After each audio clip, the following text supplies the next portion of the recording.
Welcome to another 21 Hats Dashboard brought to you by our sponsor, The Great Game of Business. I'm Loren Feldman. I'm here with Gene Marks. Welcome, Gene. Hey, Loren. How are you? I'm doing great. How are you doing? Doing very, very good and enjoying August. It's a relatively open month for me before I start traveling again, so it's nice. Going down the Jersey Shore, chilling out. Like, it's just, it's good. I'm happy to hear that for you. You're usually traveling so much. Yeah, a lot of people at these conferences don't get done as much in August. You know what I mean? It's sort of a slower month. That in January. Right. So it's nice. Cool.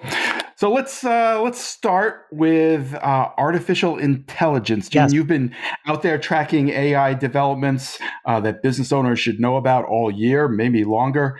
Last week, you wrote a piece for the Philadelphia Inquirer in which you looked into some specifics about how businesses are actually using AI tools like ChatGPT. Tell us a little bit about what you found. Sure. First of all, let me give you, I want to make sure I give a take on AI right now. Like today is Monday and this gets, on Sunday, I had a piece that came out in Forbes that talks about Apple, Loren, right? That Apple actually announced that they are delaying their AI features. They came out and announced a bunch of them for their developers conference. And now they're going to delay them. And I'm like, good for Apple, because their AI features clearly weren't up to snuff. And rather than being like, Google and Microsoft, who just releases shit AI products and charges for it, Apple, which has more integrity and is a better company, basically said, now we're going to hold off until we're convinced that this stuff is actually good stuff. AI doesn't work yet. If you're going to buy Microsoft Copilot or Google Gemini for Workspace, I'm just telling you right now, this stuff does not work. We're doing and I'm going to get to Gen AI in a second, okay? But we're doing a webinar at the end of August where we're going to demonstrate Google Gemini for Workspace, right? And because I'm hoping to sell services and help clients with it, And Interesting. Loren, I got to tell you, it is so. We're gonna record this webinar in advance and stream it. Why? Because we are absolutely terrified of doing it live in front of a live audience because it's so unstable and unreliable. It just doesn't work. It's just not good. And it's the same thing with, and I'm telling you, this is a person who, we're in the IT world. We work with this stuff. That Gemini and Bing and Copilot will get better. I know it's going to be an important part of our business lives, but not in 2024. That's for damn sure. Which brings me to Gen AI, because the only use that I'm seeing of AI in businesses is generative AI. And there were really three products that are sort of leading the pack here. It's ChatGPT, as we're all aware. Google Gemini, that's just like not the one for Workspace, but just overall Google Gemini.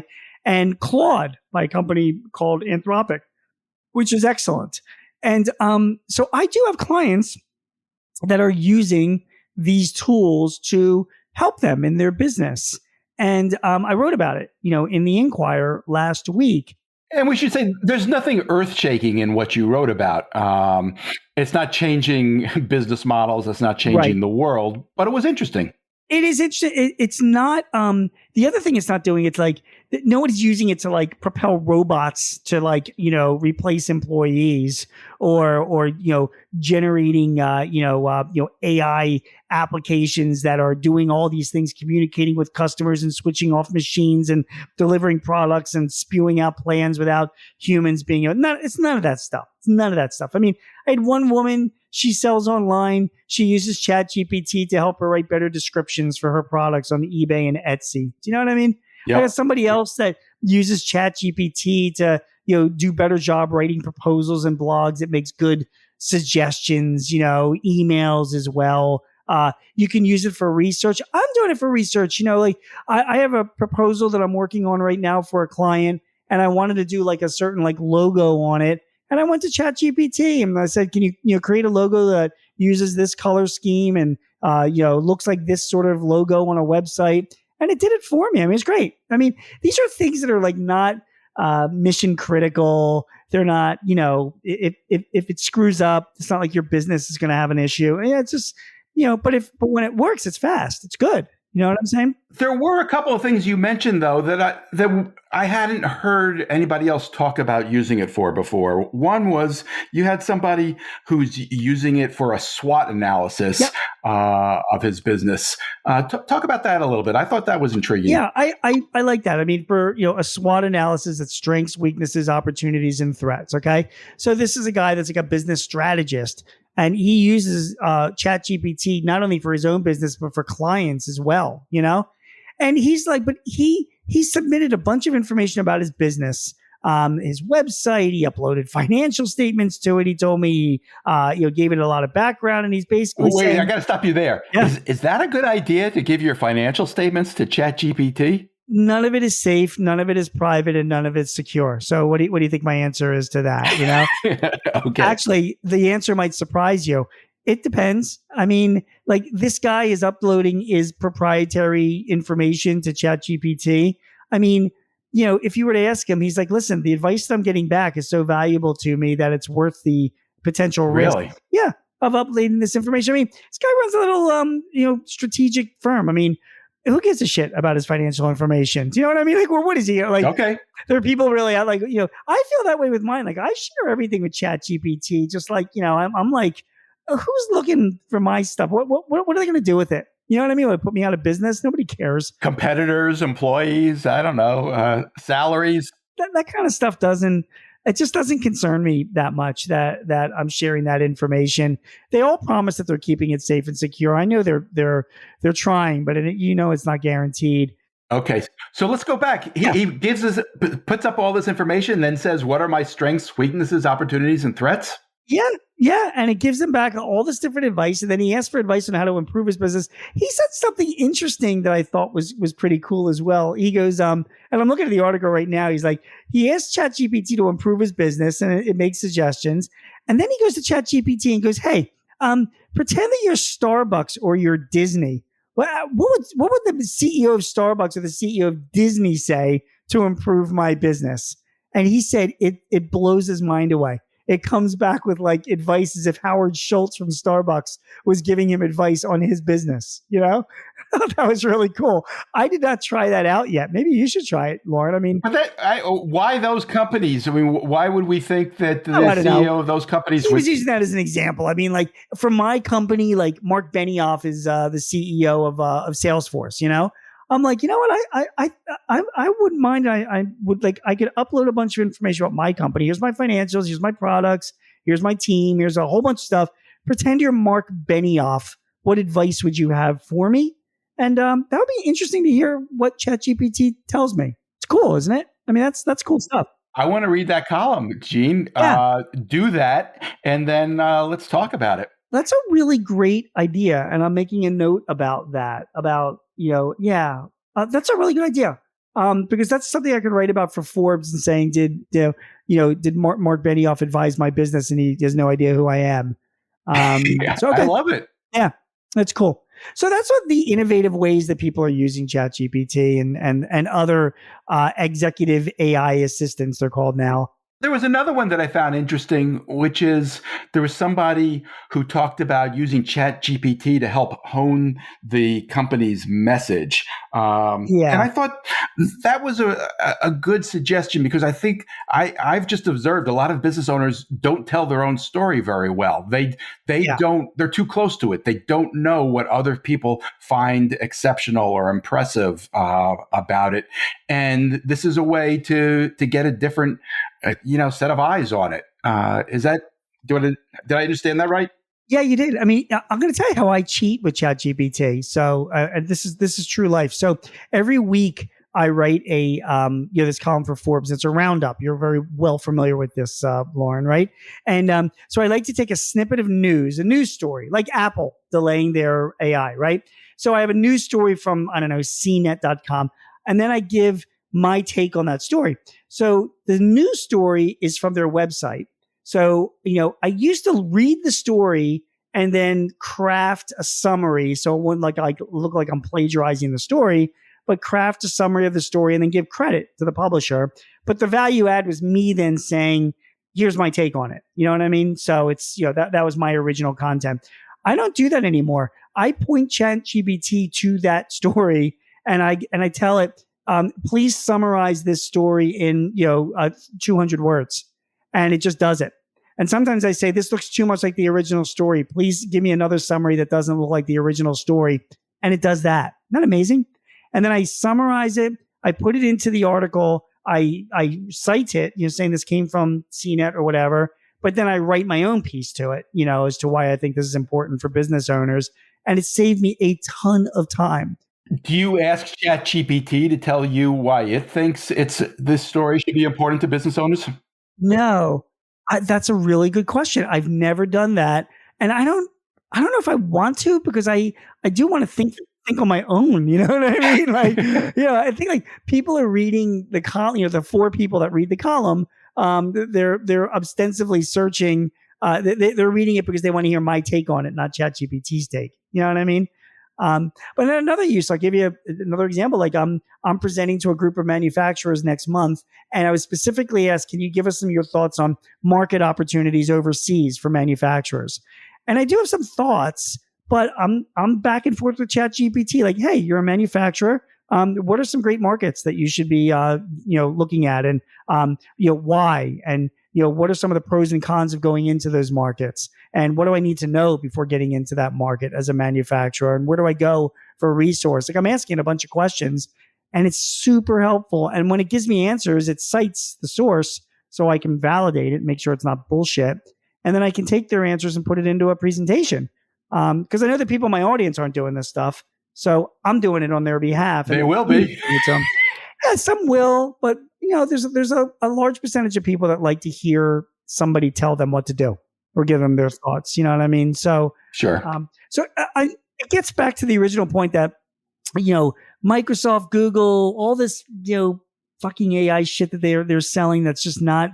It ain't ready for prime time yet. So you can hold off on that. But ChatGPT and Anthropics, and you had a couple of other suggestions, though, that things that you've tried that I wanted to ask you about quickly. One was that you use it to analyze your website's SEO. Yeah. Tell us about that. That's easy. I mean, and anybody can do this. I mean, you put you put your URL to your website, and you're like, give me SEO suggestions, and it goes to town. I mean, it like analyzes and says, you can be doing this, you can be doing that, you can be doing that. And then remember, ChatGPT. So this is what's different between an executive AI tool like GPT or Gemini or Anthropic and like just Google search. You converse with it. This is your buddy. You know what I mean? So when they give you a response back, you then say to like, can you elaborate on this? Or I don't understand what you're saying here. Or how can I implement this? And you go back and forth with it in a conversation. It gets smarter and smarter and smarter. And by the way, future version of ChatGPT, they're on version 4.0 now, but it will remember you in all of your conversations.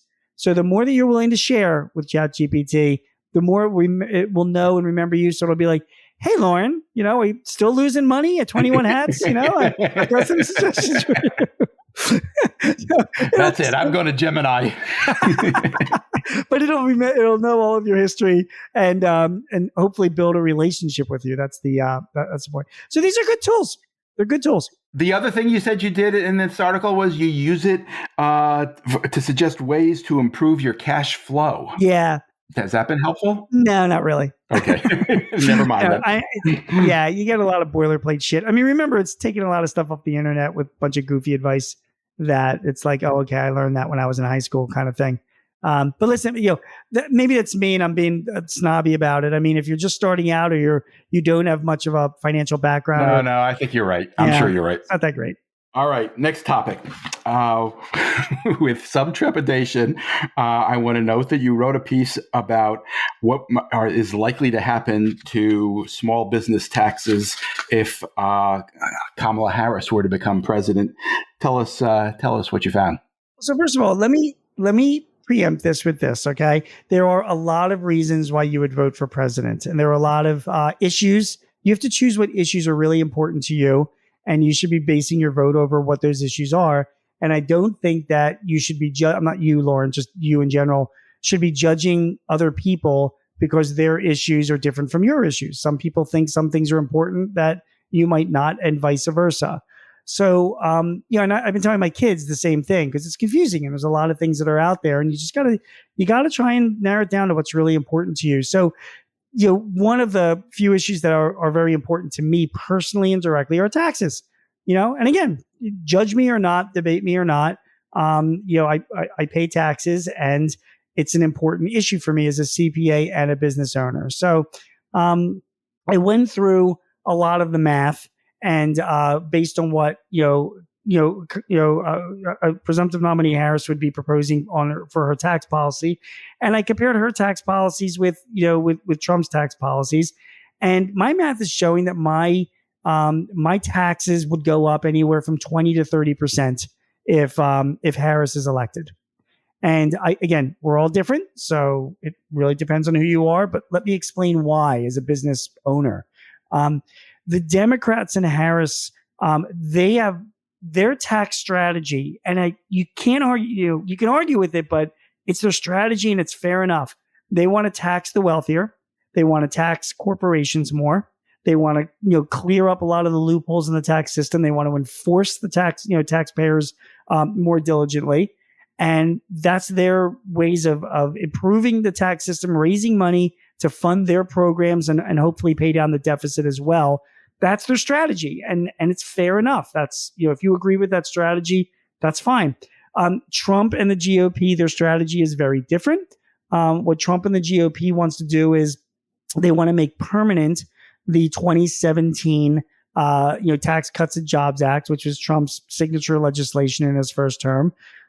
He wants to lower taxes for individuals and corporations, with the benefit of that. He says, the economists that are in his camp say, and by the way, there's just as many economists that disagree, that by lowering taxes, it would fund growth, and then that growth would generate more tax revenues and that he could use to fund his programs and hopefully pay down the debt. For the record, I don't think there was evidence that happened in 2017, but right. Please go on. And when you say something like that, I just want to say, for the record, it really depends on where you're getting your evidence from. And not like I'm criticizing you, Loren, but it's just, there are people that will... You're allowed. Yeah, I am. But they'll say stuff like that. Yeah, I can give you 20 economists that say there was no evidence that the Tax Cuts and Jobs Act had any impact. And I can give you 20 economists that say, yes, it did, and here's the reason why. So if you made that statement to the editorial board at the Wall Street Journal, they would vehemently disagree with you. And if you made that same statement to the New York Times, they would incredibly agree with you.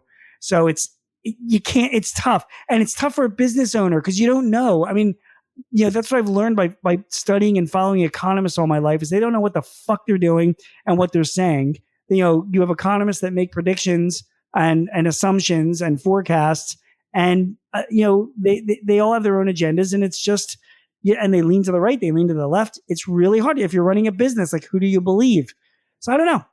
Now, I don't know if it's gonna have a positive impact if the Tax Cuts and Jobs Act is made, if it's made permanent. But I will tell you one thing: it'll have a positive impact on my taxes. That's for sure. I'll give you some examples, right? Like, the Tax Cuts and Jobs Act has something called the qualified business income deduction, right? So I think most people listening to this podcast probably know about that. They do. And, if you're a pass-through business, and most small businesses are, you get this massive 20% deduction on your income. So you made $1,000 in your business, $800 of it goes to your personal return. That's what gets taxed. Well, if the Tax Cuts and Jobs Act expires, that goes away.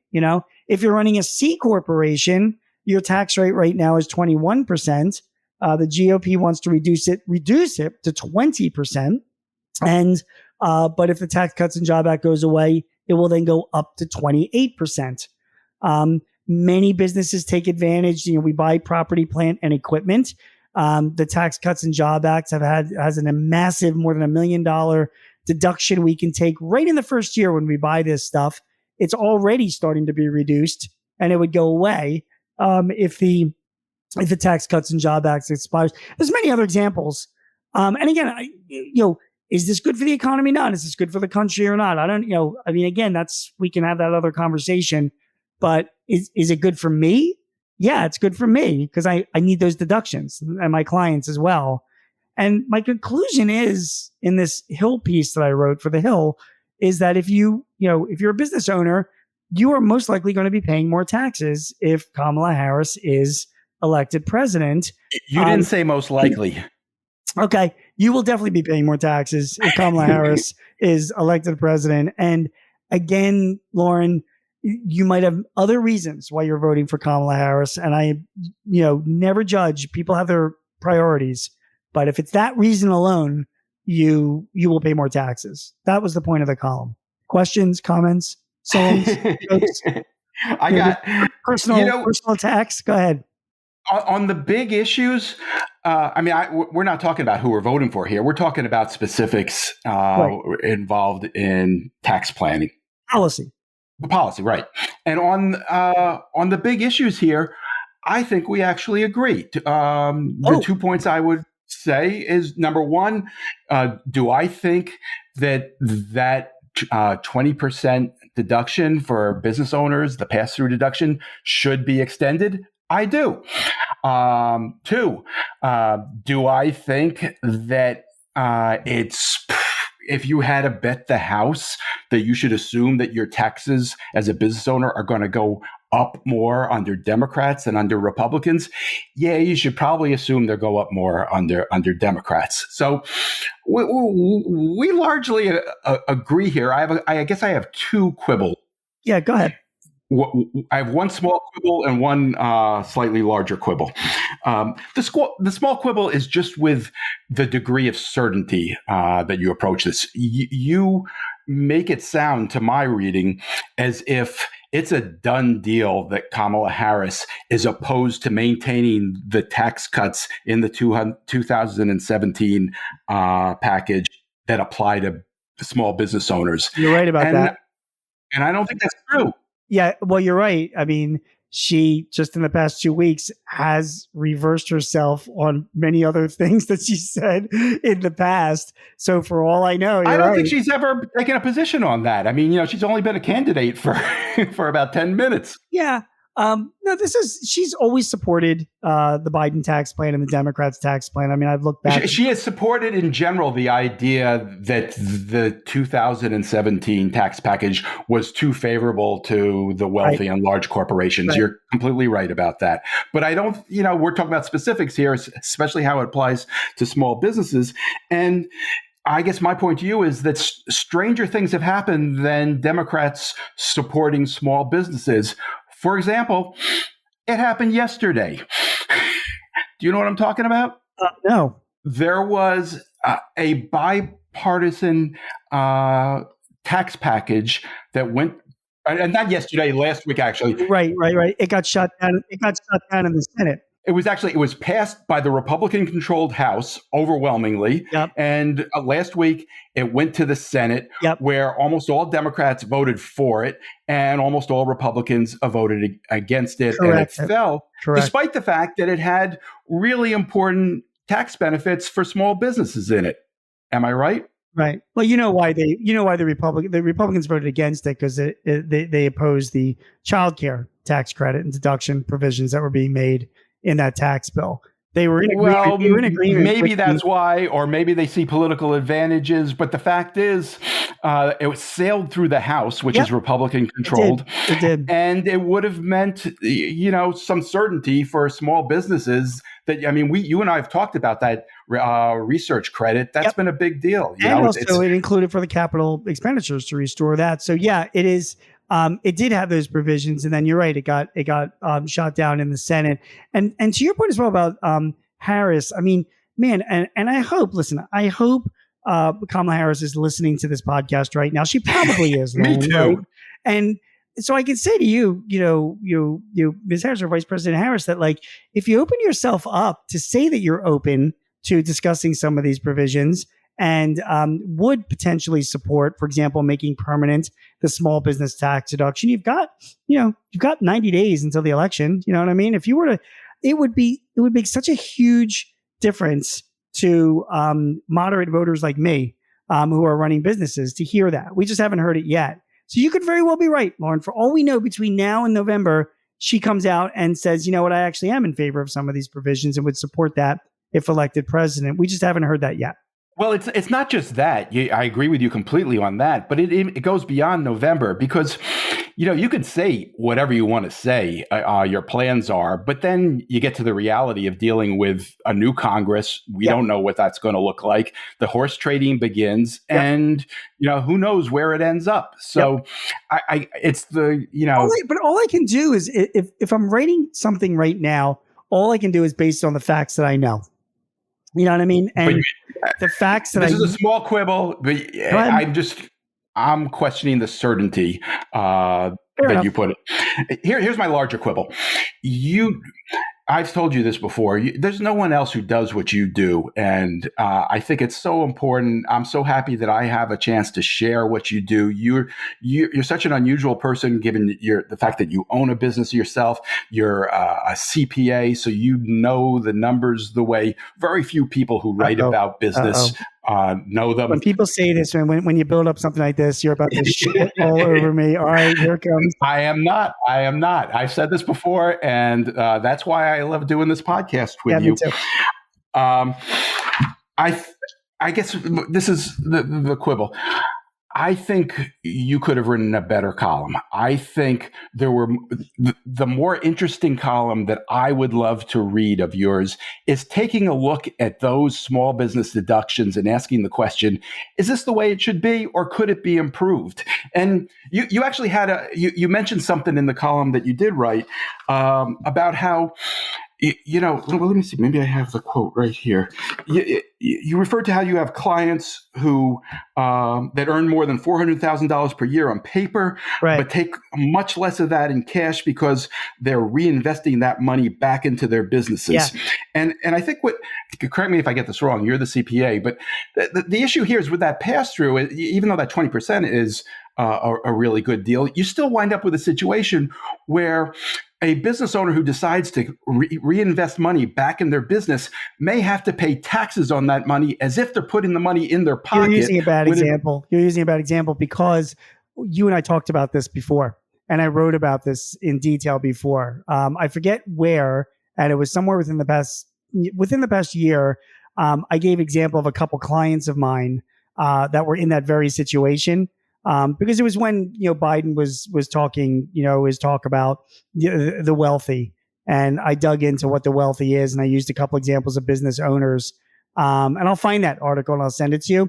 But your point is well taken, though, by the way, because putting that aside, which I kind of covered, and I can always go back to it, but I should be able. I think you're right when I could take, say, even the small business tax deduction. I mean, to dig into like how does that impact a few business owners. I'm not sure I understand. Let me stop you there. You said that I gave you a bad example. Did I get the facts wrong? No. You gave me a bad example because you said that, I'm assuming where you're going is that like, you would like to know more about that, right? You would like to write, better. Well, no, I was going to take, I think I know the article you're referring to. What I was going to say is I would have liked to have seen you write about specifically how that tax could be improved. I see what you're saying. Right. And I don't think you did that in the previous one. And even if you did, I think it's now that we're getting into the season where these, the 2017 tax cuts are going to be expiring, and we're going to have this whole big national debate. Even if you've said it before, I'd love to see you say it again. How can that be improved, for everybody, but especially for business owners? It's funny that you say that, Loren. Like, I never really do that kind of stuff because I don't think that anybody gives a shit to hear what I think, tax policy should be. Do you know what I'm saying? Like, and I'm not saying that you're wrong. But you did in the piece about Kamala Harris. You told us that if you care about small business taxes, you're definitely going to pay more under her. Well, yeah, but what I'm doing is I'm saying based on the facts and the numbers now, yeah, you're going to pay more. What you're telling me to do is to say, well, how could you improve this? What would you suggest? What would be better tax policy? That's what I think you're saying you would find more interesting, right? Yes. And again, I've never done that before. But who better than you? You know this stuff in the way most people don't. It's an interesting suggestion, but for example, we take the 400,000 per year example. Like you're running a pass-through business, you're still getting taxed on that. That's just a fact, and that sucks. And that's a problem. We don't want that's a problem. So should I be writing a piece saying, well, instead of doing that, my suggestion to you, Vice President Harris, is you should have a tax policy that does X or Y. That's what you're saying. Like I should make suggestions of tax policy to my readers. Like this is what I think would be good. Well, not to yes to your readers, but also to the public at large, because you're as much of authority on this as anybody. And the way I would put it is, look, this is all going to be reevaluated. I mean, it's probably not going to be just an up or down vote. Yes, we renew all of the 2017 package, or no, we throw it all away. There's going to be horse trading. And you might say, when those horses start being traded, here's where I would point you. This is where I think this could be improved. It's a good angle. Fair enough. Yeah, I'll have to give it some thought in future columns as well. I mean, all I like to write about is how things impact business owners. Do you know what I mean? Like, and that was the gist of this column. If you elect Harris and you're just in a vacuum about taxes, it's going to impact you because you're going to wind up paying more taxes. Maybe. Maybe. According to you. But for me to say, here's how we should change the tax, but it's a completely different type of column. Do you know what I mean? And one that I have to think about whether or not I feel comfortable writing, like if I think that suggesting tax policy is not something I do. Well, you know what? Go to ChatGPT and explain the problem and ask, how could you solve this problem? What policy would improve the situation for business owners and maybe the U.S. Treasury as well? No, it's funny. You speak to people on this podcast, and the people are part of your group they represent business groups, and they're championing policies that they think is important. You know what I mean?